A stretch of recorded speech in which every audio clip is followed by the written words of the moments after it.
Circulatory system phylum Porifera में, phylum coelenterate में और फाइलम टीनोफोरा में एब्सेंट होता है और यहाँ पर सर्कुलेशन बाय डिफ्यूजन के द्वारा होता है। जी हाँ, बॉडी सरफेस से बाय डिफ्यूजन के द्वारा इन एनिमल्स में सर्कुलेशन होता है। अब कुछ ऐसे एनिमल हैं जिनमें सर्कुलेशन मेसोडर्मल सेल्स के द्वारा होता है और यहाँ इसे पैरेन्काइमल भी कहा जाता है। जी हाँ, ऐसे एनिमल्स जिनमें मेसोडर्मल सेल्स के द्वारा, मेसोडर्मल के द्वारा सर्कुलेशन पाया जाता है, इस सर्कुलेशन को पैरेन्काइमल सर्कुलेशन कहा जाता है।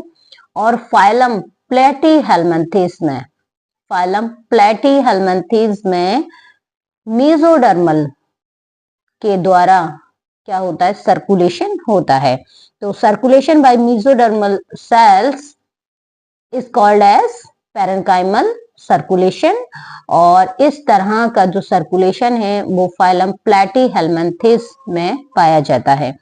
अब कुछ ऐसे एनिमल्स में जिनमें बॉडी कैविटी के द्वारा सर्कुलेशन होता है और एस्केहेल्मिन्थेस फाइलम में बॉडी कैविटी के द्वारा सर्कुलेशन होता है और इसका बेस्ट एग्जाम्पल है राउंड वर्म। जी हाँ, यहाँ पर जो मेसोडर्म है, मेसोडर्म के छोटे छोटे पाउच पाए जाते हैं और एस्केहेल्मिन्थेस में मेसोडर्मल सेल्स के द्वारा ना होकर सर्कुलेशन बाय बॉडी कैविटी होता है। तो इस तरह का जो सर्कुलेशन है एस्केहेल्मिन्थेस फाइलम के एनिमल्स जैसे राउंड वर्म में पाया जाता है।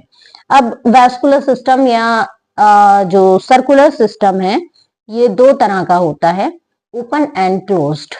तो इसे डिस्कस करने से पहले एक बार फिर से सुन लीजिए। फाइलम प्लेटीहेल्मिन्थेस में सर्कुलेशन मेसोडर्मल सेल्स के द्वारा होता है। फाइलम एस्केहेल्मिन्थेस में बाय बॉडी कैविटी के द्वारा सर्कुलेशन होता है जैसे राउंड वर्म।